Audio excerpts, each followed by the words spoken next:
The evening light lay low across the prairie, stretching shadows from the fence posts until they touched the sagging porch. Clara Belle McKenna leaned into the wornwood rail, a hammer resting in her palm, nails clinking in a tin at her feet. The air smelled of dust and sun-baked pine, the kind that lingers after a long, empty day.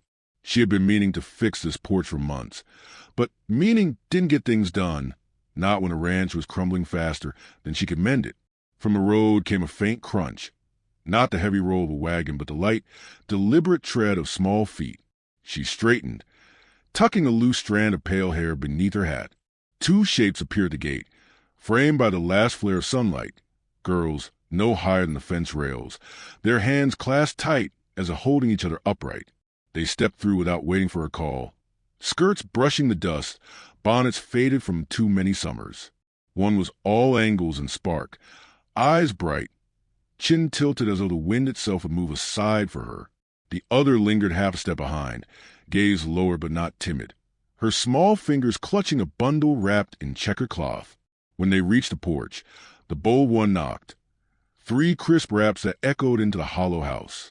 Clara set the hammer down, listening to where the sound carried, the way it filled the spaces her late husband's voice used to.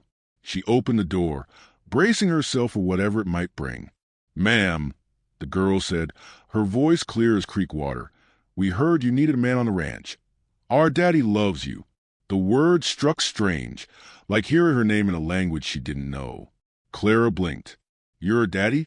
The quieter one nodded, still watching the toes of her boots. "He said you had trouble with fences and stock, and he could help, but he's not good at asking." Clara leaned against the frame, the cool wit steadying her. She didn't know any man named Hollis, didn't trust quick offers, and sure as dawn didn't have room in her life for another mouth to feed.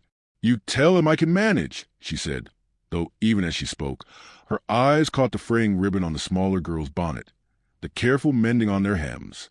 She recognized the kind of care that came from having little but holding it close.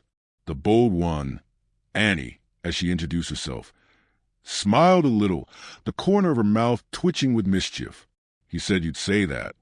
She dug into her pocket and held out a small card button, smooth and worn. "Said to give you this if you wouldn't listen. It's his lucky piece." Clara took it, without meaning to, feeling the ridges of the carving against her skin. It was the shape of a horse's head, rough but sure-handed. The kind of work a man does in quiet hours when there's nothing left to fix but his own thoughts. "You'll at least think on it?" The younger one, Elsie, asked, lifting her gaze for the first time. Her eyes were the green of prairie grass after rain, and Clara felt a tug she didn't expect. She told herself it was just the look of children who'd walked too far, who'd come to her porch with dust on their skirts and hope tucked between them. She told herself it was nothing more than courtesy to say, if he set on it, tell him to come by himself. The girls exchanged a glance, some silent conversation passing between them. Annie's grin widened like she'd won a hand at cards, while Elsie hugged the cloth bundle closer. Without another word, they stepped down, their small boots leaving shallow prints in the dirt that the wind would soon erase. Clara stood at the doorway long after they'd slipped through the gate, watching the sun dip behind the low ridge. The house behind her felt too still, the empty chair at the table too visible. In her hand, the carved horse grew warm, as if it carried a bit of the maker's heat still. She closed her fingers around it, not sure if she meant to keep it or throw it back. From the road, just before the twilight swallowed them, Annie glanced over her shoulder and caught Clara's eye. It wasn't a plea, not quite. It was something quieter, heavier, a promise she had no right to make. He'll come. The wind rose then, lifting the hem of Clara's skirt, carrying with it the smell of rain from somewhere far off. She stayed on the porch until the girls were gone from sight, the button pressed into her palm like a question she wasn't ready to answer. Somewhere out there was a man she'd never met, already set in his mind that he belonged here, and whether she liked it or not, she had just left the door open a crack. Morning came with a thin veil of mist clinging to the hollows, the sky the color of tin. Clara was setting out grain for the hens when she heard the slow tread of hooves on the lane. A single rider emerged from the gray, tall in the saddle, his coat dark from early dew. The twins walked on either side, small shapes against the pale grass, each carrying a satchel that looked heavier than it should. He dismounted at the fence with a quiet nod, boots settling into the earth as though he'd been walking this yard his whole life. "Jonah Hollis," he said, voice low, edged with the roughness of someone unused to saying much. "My girls tell me you've got work needs doing. I'll take fair pay, no trouble." Clara kept her distance, hands still dusty with feed. Up close, she saw the windburn on his cheeks, the faint lines at his eyes, the kind of strength that came from years of lifting and mending rather than fighting. "Work I can find," she said. "It's the other part I'm wary of." He didn't flinch. "You won't have cause." His gaze flicked toward the barn, the split boards, the way the roofline sagged under the last storm's weight. Then he looked back at her, waiting, not pressing. By noon, he had stripped his coat and set to the fence that bordered the north pasture. Clara watched from the porch, telling herself she was making sure he worked clean, but finding her eyes linger on the rhythm of his hands, the steady lift and strike of the hammer. The twins busied themselves in the yard, Annie chasing the barn cat, Elsie lining pebbles along the porch rail as though marking time.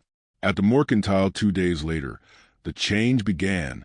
Whispers followed her down the aisle where the coffee tin sat, a low murmur that pulled at the back of her neck. Mrs. Harlan's voice rose just enough to carry. "Shame! Taking a man like that. And with children, too."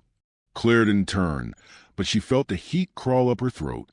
Sheriff Avery passed her by the sugar barrel, offering a small tip of his hat, his eyes saying what he didn't. Be careful. Back at the ranch, she found Jonah repairing the porch swing that had been broken since the summer her husband died. He didn't ask if she wanted it fixed, didn't mention it at all.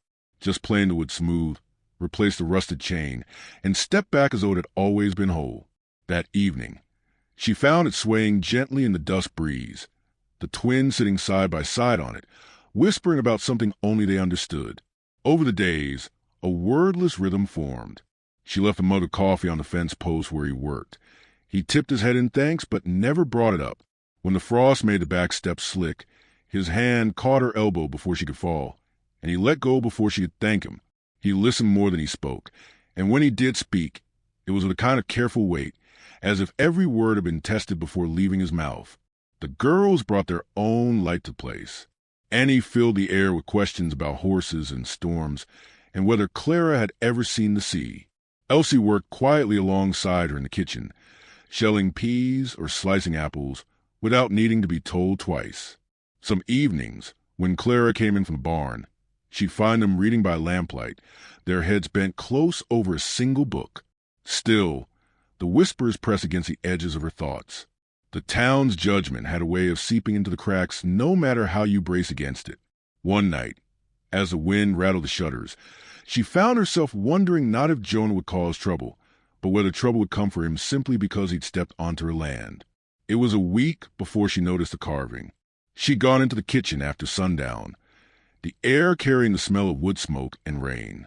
On the table, beside the lamp, sat a small horse cut from cedar, its mane caught mid-sweep, the grain running like muscle beneath its shape. She picked it up, feeling the smoothness under her thumb, the care in the lines. Outside, the wind shifted, carrying the faint creak of the porch swing, the low murmur of Jonah's voice as he spoke to the twins. She set the carving back on the table, her fingers lingering on it a moment longer than needed. Somewhere in that simple, silent gift was the truth she hadn't wanted to face, that a man she barely knew was already mending more than her fences. And that truth, like the carving, was something she could hold on to or leave lying where it was, though she knew it wouldn't be easy to set it down again. The storm had been building all afternoon, low clouds rolling in from the west, the light turning a strange metallic gold.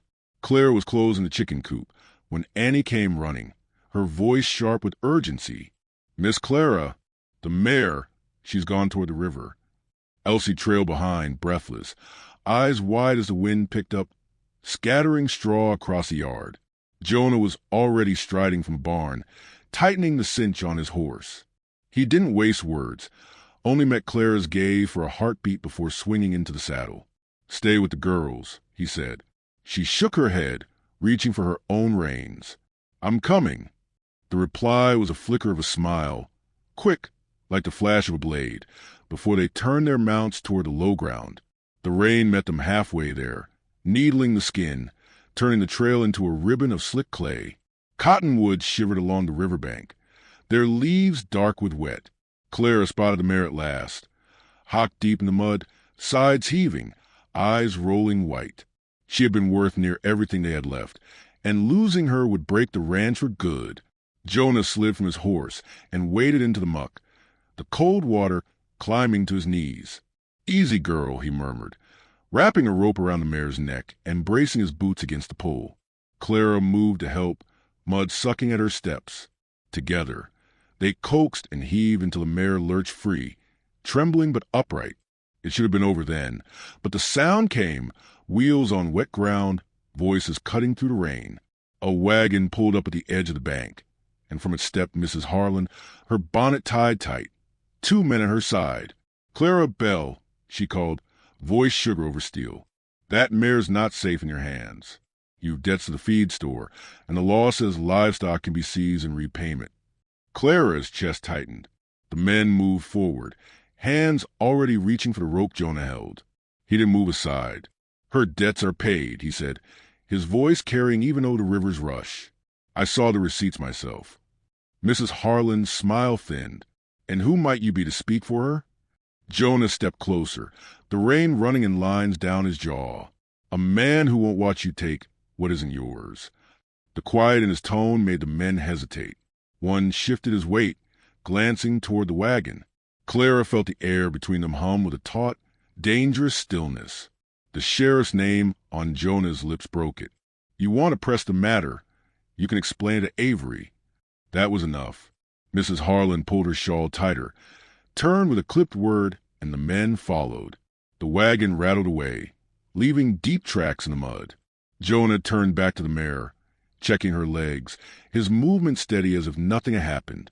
Clara watched him, rain dripping from her hat brim, feeling the tremor of relief run through her bones. This was more than a man fixing fences. This was someone who stood his ground when the wind came hard. They led the mare home in the dimming light, the storm breaking into a steady drizzle. The twins were waiting at the gate, skirts soaked from standing in the rain, eyes wide until they saw the mare stumble into the yard. Annie ran to take the rope from Clara, Elsie pressing her cheek to the animal's wet flank. Inside, Jonah hung his coat by the door. He looked as though he might speak, but instead glanced toward the twins, who were already fussing over the mare's feed. Clara stepped closer, her voice low. "I know," she said. It was all that needed saying. He nodded once, as if they'd agreed on something neither of them had dared put to words before. Later, when the lamps were lit and the rain tapped steady on the windows, Clara found herself at the kitchen table, turning the cedar carving over in her hand. The grain caught the light, warm despite the chill in the air. Through the wall came the faint sound of the twins' laughter and Jonah's deeper voice. She closed her fingers around the horse's shape, a small, solid thing that felt, for the first time in years, like it might belong to her.